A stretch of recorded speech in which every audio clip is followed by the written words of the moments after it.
Hello children of class 3, welcome to English 1 class. This is your Gopa ma'am and today I'll be teaching you comprehension. Now before discussing the do's and don'ts of comprehension, let me tell you that this video is connected to the online teaching material that was uploaded on 21st of August. Before taking out your comprehension book, that is my third book of comprehension and composition, I would like to tell you the do's and don'ts while doing a comprehension. Children, what is comprehension? Comprehension is the ability to understand something. In this context, we will try to read and understand the passage. First, read the passage. While reading the passage, keep marking the unknown or new words with a pencil. Yes, in the passage itself, you will be marking the new words with your pencil. Now once you finish reading, you have to reread the passage again. Why? Why do you need to read the passage again?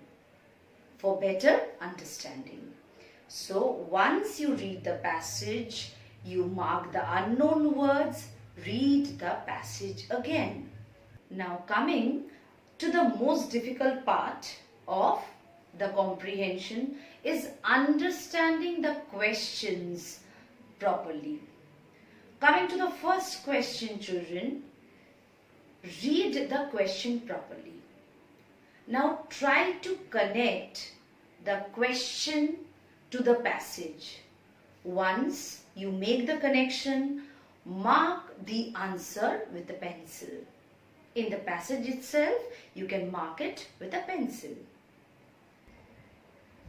After marking the answer, now it's time for you to write down the answer in your exercise book. Now in this way, you will come to the next question. You will read all the questions one by one and connect each question to the passage, mark the answers with a pencil, and then you will write down in your exercise book. Now, one very important thing in this regard I would like to tell you, do not write irrelevant things. Do not write something that is not mentioned in the passage.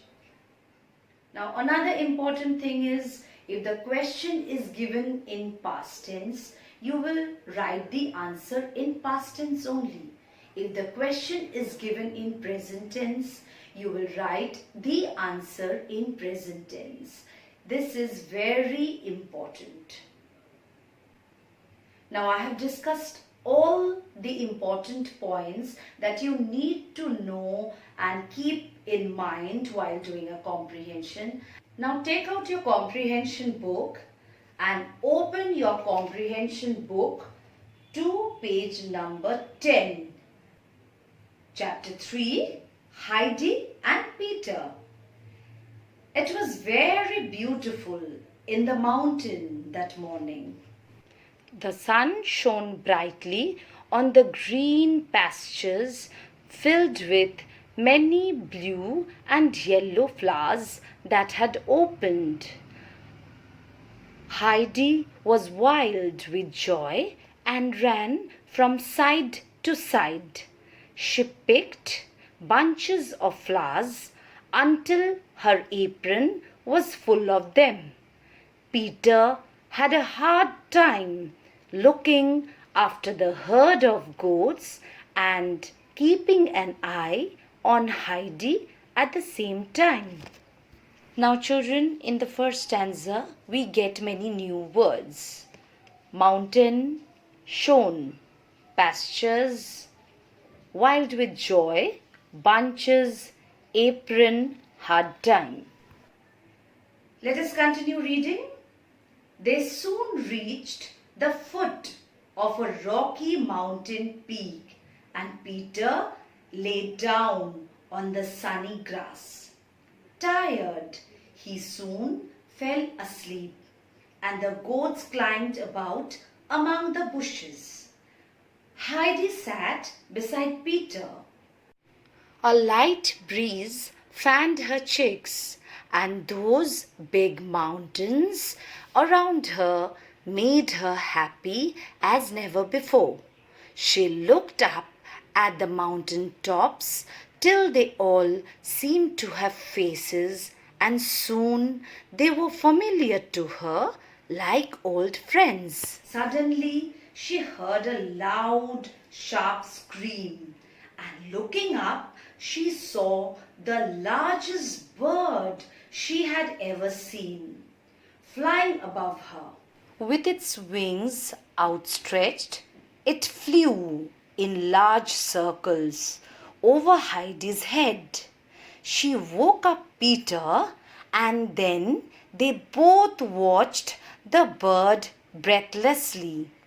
It rose higher and higher into the sky till it disappeared at last behind the mountain peak. Now children, in the last two stanzas we come across some new words like rocky, mountain peak, sunny grass, fanned, mountain tops, seemed, familiar, sharp scream, outstretched, breathlessly, rose, till disappeared. In your worksheet, I have given you some questions related to the passage that I read before you. The first question is, what made Heidi wild with joy? Now, as I told you before, it is very important to connect the question to the passage. So, if I want to find out the answer, I need to connect wild with joy. I need to connect this phrase to the passage. For this, we have to refer to the passage. It was very beautiful in the mountain that morning.